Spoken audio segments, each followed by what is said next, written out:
Continuamos en Primera Plana, hablando hoy de cine, con Fernando Ganzo, editor de la revista Sofilm, Pamela Bienzobas, crítica de cine, Carlos Belmonte, profesor de cine y corresponsal del suplemento cultural de La Jornada aquí en Francia, y nuestra compañera del área cultural, María Carolina Piña. Sepamos ya quién es nuestro personaje de la semana. Lo hablábamos antes, es la imagen de ese trío. Hemos decidido seleccionar esos tres directores mexicanos que triunfan. En esta ocasión es Guillermo del Toro quien opta al mejor director, junto a él Alfonso Cuarón y Alejandro González Iñárritu. Decía precisamente el diario La Jornada, el diario de Carlos, esta semana, que los mexicanos no son demasiado populares en Estados Unidos. Leo textualmente: el presidente Trump los llamó narcotraficantes y violadores, y muchos solo ven en sus vecinos del sur a jardineros, jornaleros y niñeras. Sin embargo, aunque en el día a día tengan que luchar contra la arrogancia y el racismo, hace años que Hollywood se rindió a sus pies. Hablamos, Carlos, de la historia de tres amigos, sobre todo. Bueno, tres amigos y los chicos que trabajan con él, Diego Luna y Gael García Bernal, que han estado con ellos desde el inicio, desde los 90 más o menos. Entonces, lo que sí tienen, yo creo que ya 20 años haciendo películas en Hollywood, y hace mucho tiempo, bueno, Alfonso Cuarón está por rodar una película en México sobre el 68, ¿eh? ¿Ya está terminada? Me parece que ya está terminada y se habla de ella para Cannes, de hecho. Claro, se habla, y recuerdo que cuando empezó a filmar en la Ciudad de México el año pasado, en 2017, una historia ahí en la ciudad del centro de la Ciudad de México, porque pidió cerrar varias calles y dijo, bueno, si tú eres ya más bien gringo, vete a filmar tus películas de 68 en Estados Unidos. Pero yo pienso que son tres tipos que siguen reivindicando y asumiéndose como mexicanos trabajando en Estados Unidos, ¿no? Esa asunción de lo mexicano, pero al fin y al cabo haciendo cine estadounidense. Pero no podemos tampoco acusarles. Yo creo, por ejemplo, sobre todo en el caso de Guillermo del Toro, también podemos tirar un poco para casa y pensar como cuando también rodó películas en España, su cine seguía siendo suyo, seguía teniendo esas referencias hollywoodienses que él tiene, pero había algo profundamente español, incluso en el mensaje político. Por lo tanto, El Espinazo del Diablo, El Laberinto del Fauno. Entonces me parece totalmente lógico que si hace películas en Hollywood también trabaje ese tipo de mensajes, y no me parece, al menos en su caso, que sea una especie de peaje que tenga que pagar para ganar una especie de aceptación global.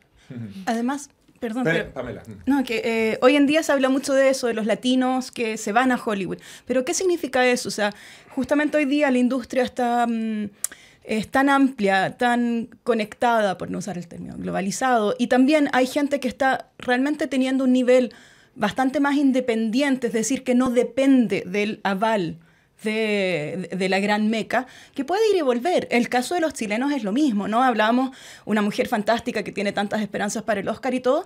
Bueno, Sebastián, bueno, todavía no he podido ver Disobedience, que filmó allí. También él está filmando, o ya filmó, o está por filmar, su propia adaptación de Gloria.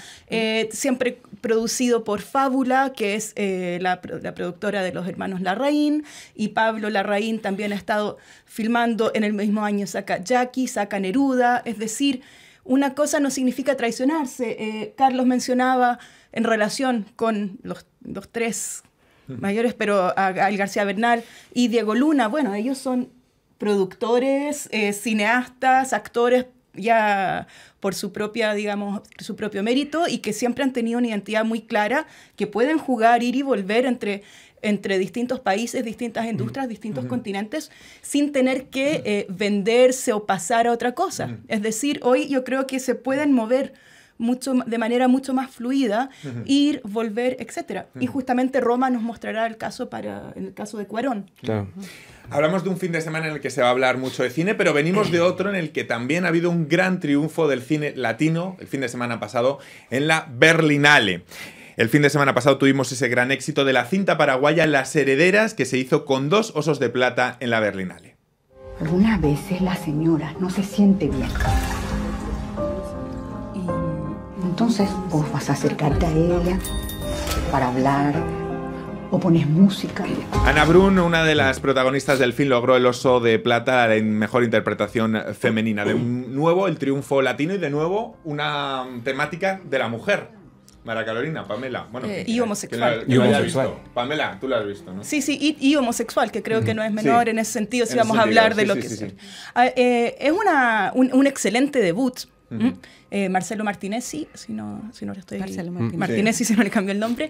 Es su primer largometraje de ficción. con una confianza, digamos, una confianza de una seguridad maestría muy clara, muy notable, las actuaciones, una gran película que no era la única latinoamericana y que compitió y que se llevó un premio, pero bastante, muy notable. Las herederas. Y Pamela comentaba hace unos instantes el caso de Sebastián Lelio también, que justo con Gloria, que fue una película sensacional que tuvo un éxito planetario y que también logró premios en la Berlinale en una pasada edición. Yo creo que además los latinoamericanos últimamente se han dado a conocer.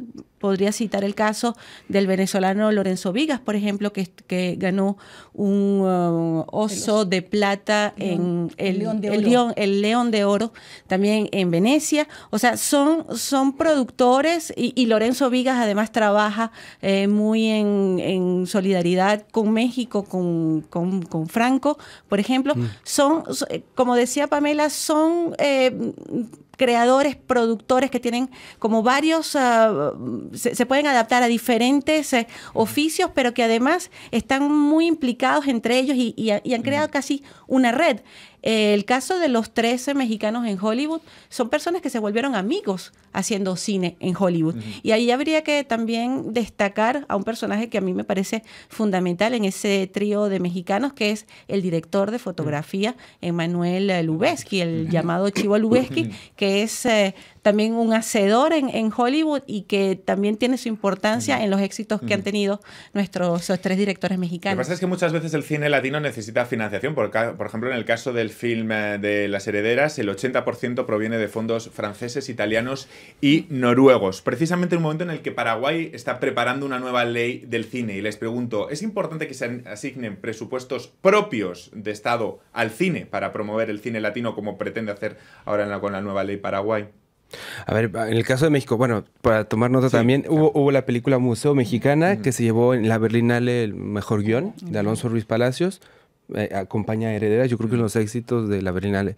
Ahora, para el asunto de la inversión en la industria cinematográfica desde instituciones nacionales, el caso de IMCINE en México es bastante claro. Yo creo que invierten mucho dinero en la coproducción y producción nacional y eso no asegura después la exhibición de las películas. En la Berlinale hubo una charla sobre distribución en América Latina y el problema no es si lo quieren ver los latinos, porque los latinos yo pienso que están viendo cine latinoamericano a través de redes. Netflix no, porque Netflix todavía no funciona bien para distribuir cine latinoamericano a lo mejor, pero Internet, YouTube y la piratería ayudan mucho más a veces que la distribución legal en salas. ¿Y qué tal Pantalla Casi esta iniciativa? No sé si ha funcionado, una iniciativa justamente de institutos nacionales que tiene ese objetivo justamente, no sé qué tanto... Es que el problema es, y lo acabas de comentar Carlos, es cómo las leyes nacionales están tratando de asegurar que se distribuye y se exhiba no solamente con una cuota obligatoria mensual, porque luego es decir, que el mundo latino copie la excepcionalidad francesa. ¿Estaríamos en ese punto?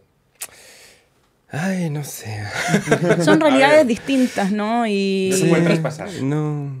Se pueden inspirar y deberían inspirarse en cosas. Hay cosas, y incluso entre ellos, ¿no? Hay cosas que se están haciendo en distintos países. En el Caribe hay nuevos fondos que se están creando, etcétera. Y esto puede llevar a mayores coproducciones, pero creo que en cada país el tema de la exhibición es muy importante. Y yo creo que tiene que ver también con los mercados, ¿no? Economías muy liberales en los que cuesta más que haya una interferencia a nivel de cuotas. Es que fíjense que el diario El País trataba hace poco en un extenso artículo este tema con un título realmente muy potente. Latinoamérica no quiere verse en su cine. Y se preguntaba por qué un argentino no ve cine colombiano. Hay datos que llaman mucho la atención. En 2015 se estrenaron 791 obras de producción propia en América Latina con casi 82 millones de espectadores. Una cifra alejadísima de las 4.135 películas estadounidenses lanzadas en ese año en la zona. Lo peor es que los filmes hollywoodienses se vieron y ocuparon la mayoría del mercado en toda la región, mientras que esas 791 películas llegaron a pantallas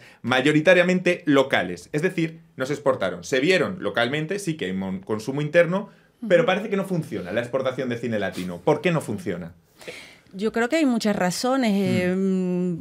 Todavía hoy, incluso teniendo industrias cinematográficas súper implantadas, como es el caso de México, de Chile, de Argentina, y recientemente también de Colombia. Es difícil competir sencillamente con majors que inyectan muchísimo dinero y muchísimas copias, porque lo importante aquí es la copia que se da. Cuando uno no puede competir con Star Wars que pone 1 millón de copias en el continente, y una película colombiana no va a tener esa posibilidad. Ahora, es verdad que en el caso, por ejemplo, de lo que comentábamos de las leyes, ha habido el caso, por ejemplo, colombiano, que es un gobierno, un Estado que ha puesto mucho dinero para la producción, pero todavía queda ese defecto de la distribución. Y un cineasta, y me lo han dicho varios que he podido entrevistar, que están haciendo mucho cine, incluso hasta 2 películas por año, el mismo director, y me dicen, bueno, hemos estado trabajando 4 años en esta película para que se quede 3 días en salas. Eso yo creo que es muy frustrante, pero explica un poco el fenómeno. Pero ahí hay una, Carlos. hay una crítica rápida. Es una crítica a los directores que también yo he podido entrevistar, que con los que he charlado. Luego, y a lo mejor es una crítica un poco directa, luego les da pereza ocuparse de distribuir sus propias películas o de asegurarse que la exhiban. Muchos de ellos, las productoras, luego se encargan únicamente de venderlas a boutiques de filmes, y las boutiques pues tienen a lo mejor un catálogo de 1000 filmes, entre ellos la mitad a lo mejor son latinoamericanos, y dicen, bueno, si alguien quiere comprárnosla, que venga a nuestra tienda. Y ya el productor se quedó contento porque se la vendió a alguna boutique y se la están comprando. El caso, La Libertad del Diablo, es un caso de una película que está medio enlatada, y porque ya no le dan seguimiento a los propios directores y los propios productores en esta máquina de estar haciendo cine todo el tiempo, ¿no? Y muchos cineastas, además, latinoamericanos se sienten más reconocidos fuera del continente, y es el caso de los festivales que tenemos aquí en Europa. Aquí en Francia hay por lo menos 2 festivales de cine netamente latinoamericanos, y se conocen más el cine latinoamericano, o por lo menos fluye más en tierras francesas que lo que sucede en América Latina. Vamos a acabar este programa con un buen sabor de boca. La contraportada.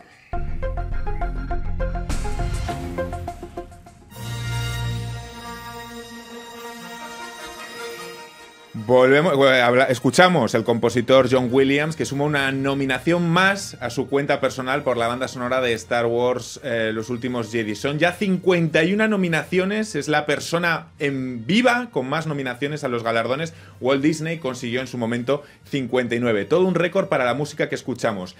51 nominaciones, se dice pronto, Fernando. Es impresionante, pero al mismo tiempo, aunque en su día estaba un poco mal visto defender a John Williams como una especie de vulgarizador casi de la música, yo creo que son totalmente merecidas, y que justamente hemos visto las 2 últimas o 2 de las últimas películas de Spielberg, El Puente de los Espías y Pentagon Papers. En El Puente de los Espías no tenía a John Williams y se notaba. Ahora ha vuelto a tener a John Williams, y yo creo que le viene muy bien a un cineasta como Spielberg contar de nuevo con él. O sea que me parece totalmente merecida esta nominación, y bueno, es un récord, claro. Pues queríamos acabar con la música de Star Wars. 51 nominaciones, se dice pronto, Pamela. Toda una vida. Muchísimas gracias a ustedes por acompañarnos hoy en este Primera Plana dedicado al cine. Que tengan un fin de semana con muchas palomitas de maíz en el sofá de casa, y nosotros volvemos la semana que viene aquí en Primera Plana. Gracias. A las 3 de la mañana.